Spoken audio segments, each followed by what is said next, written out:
A ver, una pregunta para empezar. ¿Y si toda esa idea que tenemos de un yo, ya sabes, único, coherente, estable, no fuera más que eso, una idea? Hoy vamos a meternos de lleno en una forma completamente distinta de pensar la identidad, la subjetividad, todo inspirado por dos filósofos que le dieron la vuelta a todo, Gilles Deleuze y Félix Guattari. Vamos, que hoy toca cuestionar la base misma de quiénes creemos que somos. Mirad, esta es la frase con la que ellos mismos empiezan uno de sus libros más potentes. Y esto no es una broma, ¿eh? Es toda una declaración de intenciones. De entrada ya nos lanzan el desafío. La idea de que un individuo, en realidad, es una multitud. Una especie de colección de influencias, de deseos, de ideas. Y aquí está la pregunta del millón. Normalmente, damos por hecho que nuestra identidad tiene un origen, una raíz, una historia lineal que nos va definiendo. Pero, ¿y si ese modelo, en vez de ayudarnos, nos está limitando? ¿Y si hay otra manera de verlo? Pues bien, Deleuze y Guattari nos dan dos modelos para pensar. A la izquierda, el modelo del árbol, que es el que domina nuestra cultura, el que conocemos de siempre. Y a la derecha, su alternativa, que es mucho más radical, el rizoma. Estos dos conceptos, árbol y rizoma, son la clave para entender todo lo que viene ahora. Venga, vamos a empezar por el primer modelo, el pensamiento como un árbol.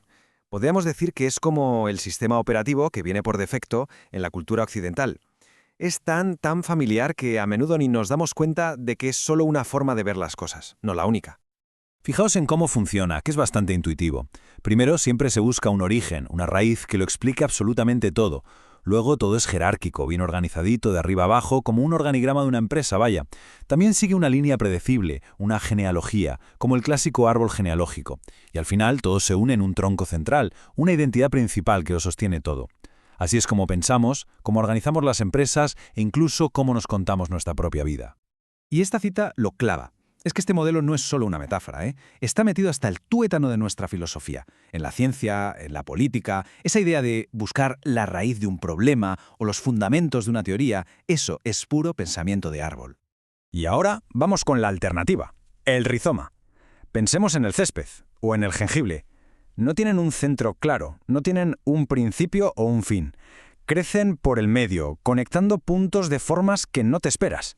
Es un modelo que, la verdad, le da una buena patada a la lógica del árbol. Aquí está la definición clave. Un sistema sin centro, sin jerarquías, donde lo que de verdad importa son las conexiones, no los puntos de origen. Es como un mapa, no un calco.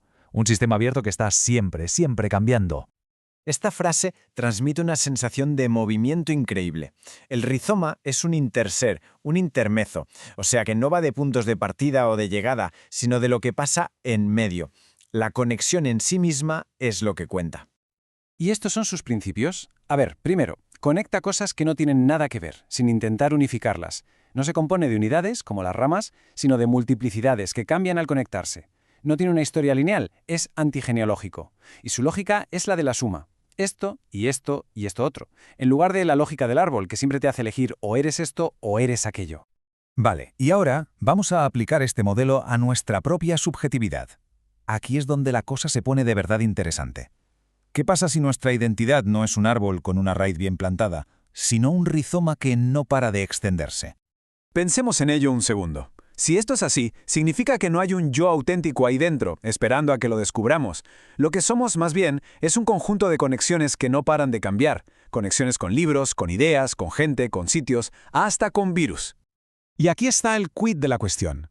La identidad no es un estado fijo, no es un ser como una foto, sino que es un proceso continuo, un devenir fluido, como una película. O sea que no somos algo ya definido, sino que estamos constantemente deviniendo algo nuevo a través de las conexiones que hacemos. Ojo a este ejemplo que es brutal. Hablan de cómo un virus puede coger información genética de una especie y pasarla a otra, por ejemplo, entre un zambo y un gato. Esto crea una conexión totalmente transversal, un rizoma, que rompe la idea de un árbol genealógico puro. No es que el gato se convierta en zambo, no, sino que entra en lo que ellos llaman un devenir zambo, formando algo nuevo, una multiplicidad. Y esto es clave, ¿eh? Devenir no es imitar a algo o parecerse a algo. Es más bien un contagio, una alianza.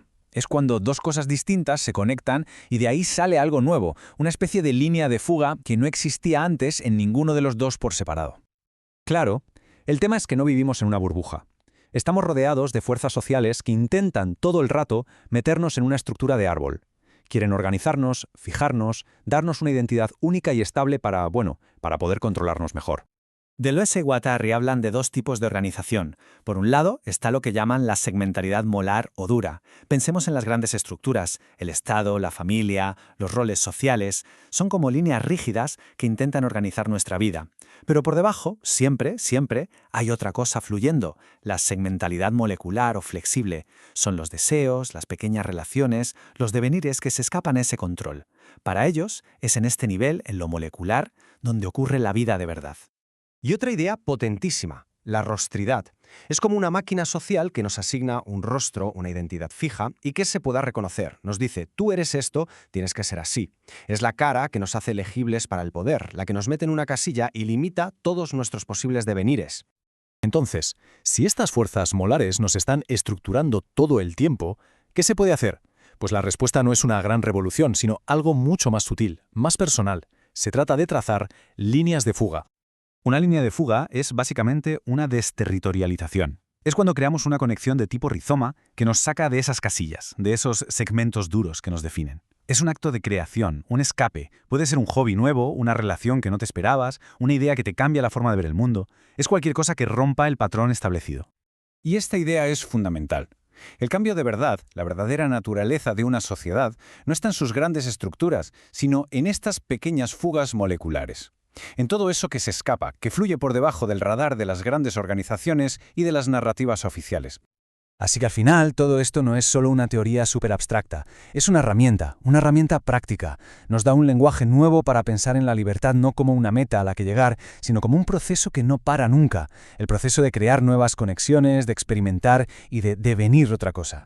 Y con esto lo dejamos. La pregunta importante entonces ya no es quiénes somos, sino que se convierte en ¿qué conexiones estamos creando?